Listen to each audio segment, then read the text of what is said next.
I am Dr. Holly Hinton. I'm from Pennsylvania, currently living in Baltimore. Lived in St. Croix about a decade. Sold my home a few years ago, and I can't seem to stay away. St. Croix just keeps calling me back. So what do you? I am currently an acupuncturist. I have a specialization in Chinese herbal medicine. And I've been currently focusing on community care and offering free community care wherever and as much as I can. I keep coming back to St. Croix. It's obviously beautiful. Look at the waters and the trees and the nature, and there's a vibe in St. Croix.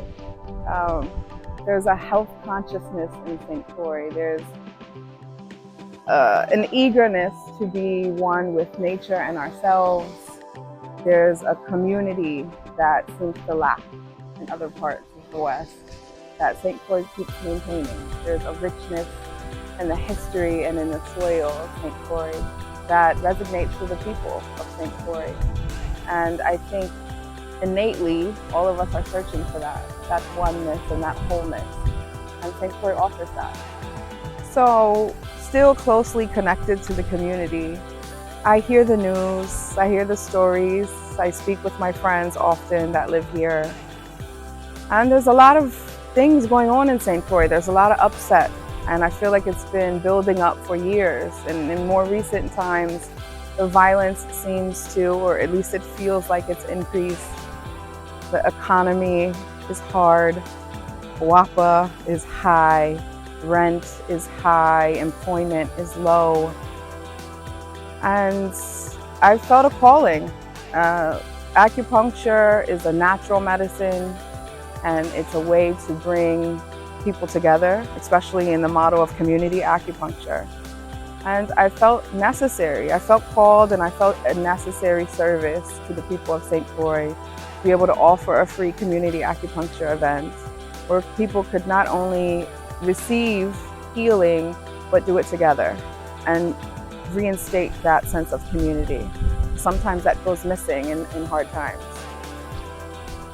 Okay, so in that calling, I've practiced the model of community acupuncture in several places in several countries.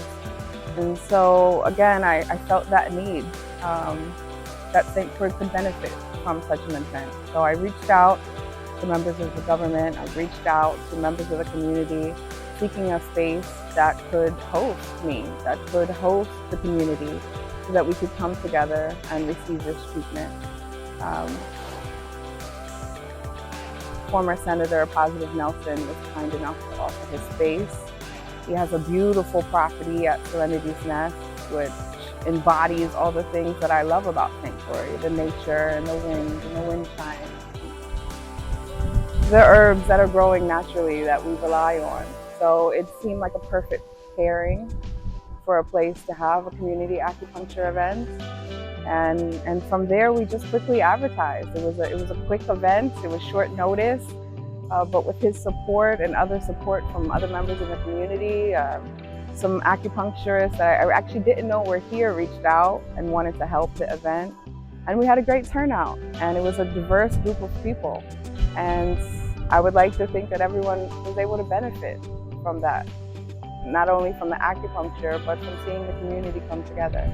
So this model for acupuncture, community service and community acupuncture, is really inspired by the Black Panthers and the Young Lords, who brought this form of treatment to the West. They were the first to introduce community acupuncture to the United States in the early 1970s. And it came out of a need for serving the people who weren't receiving natural, holistic care from the government, despite asking for it. There was a bad heroin epidemic in New York at the time, and even the response to detox was using another drug, methadone. And the Black Panthers and the Young Lords heard about acupuncture, which was being practiced in China, and at the time was spread in the rural areas by what was called barefoot doctors. And it was a medicine for the people. It was an inexpensive care. It was drug-free, it was natural, It tapped into the body's own resources. And they went to China to study this medicine and they brought it back. And in an effort to support that community, they took over a hospital, Lincoln Hospital. And it's a great story, it's a great history of resilience and power of people when they come together and have a mission. And that is what inspired my work in doing community acupuncture. And that's what's inspired this event here on St. Croix. And I hope that within those footsteps, that power to the people can live on. I have been considering coming back to St. Croix. Would love to set up a practice here, but I don't want a practice that's exclusive. It's important for me to have an inclusive practice. So I am slowly talking to some members of the government and pushing my resume around. I would love to see a public health acupuncturist position within this community, and offering free community acupuncture is very important. So although it's not something that could sustain me or a practice for my ability to be here every week or every month for that matter, but I would like to see events like this where the community can benefit from healthcare at least every 6 months, at least once a year. And in the other times, I'm hoping that this program, this model of acupuncture, could be implemented for government employees at the correctional facility, for our police officers. This treatment is a full body treatment. It helps to balance mind, body, spirit. And what I told my patients at the community acupuncture event, and what I'd offer to anyone listening, is listen to your body. Listen to your body. Too often we are burdened with the responsibilities of life, children, spouses, parents, ill, beloveds, and we're working. And it's often we hear, or the voice in our mind is saying, I need a break, I'm tired.